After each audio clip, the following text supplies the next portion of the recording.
Hello, this is David Malmo-Levine here at Pod TV. We have some sad news for you. A pillar of the cannabis community, longtime friend Ian Hunter, we just heard has drowned. Is that correct, Dustin? Yeah, that's correct. Well, what do you know about the situation? I got a call last night at my house saying that to call the RCMP and that they were looking for Ian, that he was missing. I tried to get in touch with the person who had originally had filed the search and rescue kind of call, you know? So I went down to the house, and we were getting a kind of search party together, organizing boats, lamps, hikers, topographic maps where we could go down. And as we were organizing that, there were 6 of us. There was 3 women and 3 men, and we rolled the I-Ching with Ian's coins, and we each did 1 line.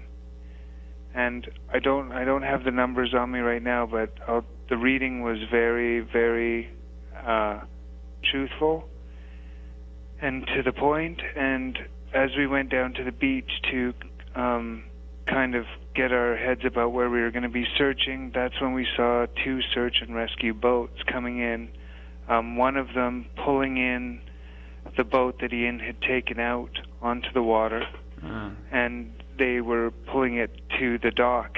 And we raced down, and we were somewhat excited. We just thought, oh, right on, it's a boat. But there was no Ian, and they didn't want to tell us, but eventually they had to tell us that he was found floating close to the boat on the lake. Where on the lake, I'm still not sure.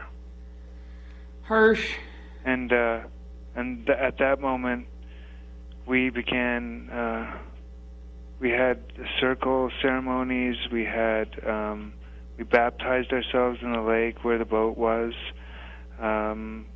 We just kept him in our hearts and howled to the skies and wished him the best. Because Ian, he doesn't want us to be, born with bliss. Like he wants us to dance. And this is Shambhala weekend. Yes, I'm this talking area, which with. He's a veteran of. So. Yeah, I'm talking with Dustin Cantwell. Yeah. And you're a proprietor of Holy Smoke Culture Shop in Nelson? That's right. And that's basically pretty much where Ian's been spending the last few years of his life. He has, yeah. And Ian and I have been doing a radio show together called The Fane of the Cosmos, Infinite Moment.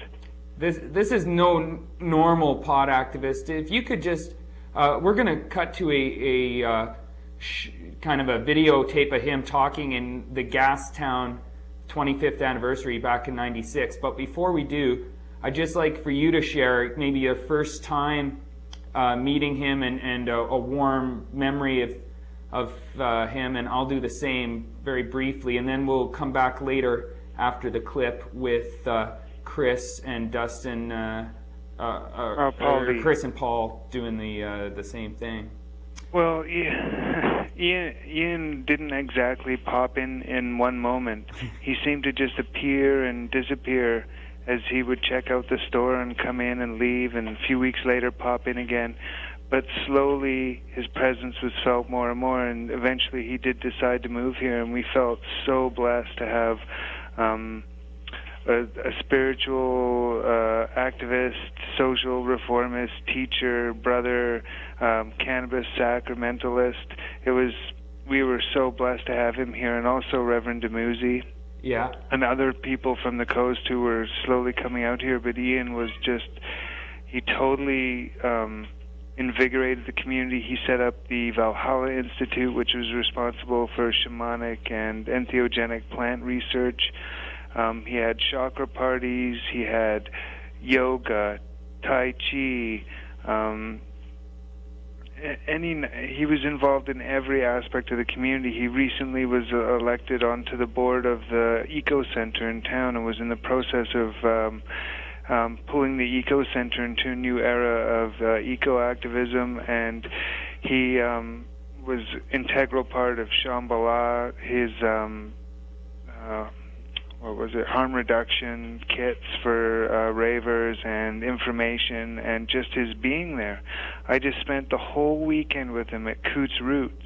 Aww. And to he's totally in with the Ian with his yerba mate coffee cup and his bombilla, sucking on his bombilla and talking about everything, and just, you know, like I can't, he set a wheel in motion that's so, it's just incredible. Yeah. What he put into motion in this community, what he brought with him, what he infused into it. I feel like, you know, we all have to put our hands to the grindstone here to keep it going. Like, he's a huge force here. Yeah, it's like Gandalf died or something. Yeah.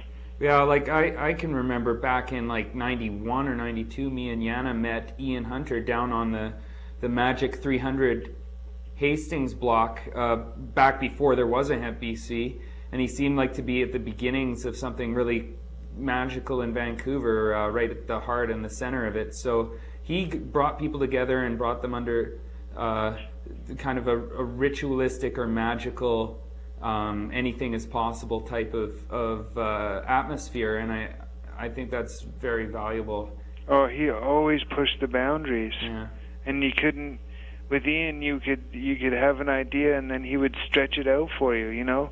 You'd have an idea and he'd bat it out into the outfield, and you'd be like, okay, that's where you know. And you always had to aim high and far with Ian, because sticking close to home wasn't acceptable. You had to stretch your mind and your ability to think and your idea of ritual and ceremony. You had to push it. You had to go as far as you can, because he knew there's such a short time on this earth that we got to infuse it with light and love and ceremony and ritual and dance and fire and drumming and everything that he was involved in, that he did here. He knew that you had to burn hard, burn hot. You know? He was an extremist, but he had a lot of positivity to him. In this next clip, you'll hear him expound on his theory about pronoia. Everyone's out to help you. That's my favorite Ian Hunterism. So we'll go to that clip, and then we'll be back with more on with Paul D. Well, this will be this next clip you're going to see is this one where he is at the Grasstown 25th anniversary. Okay. And it's classic Hunter. Okay. Okay.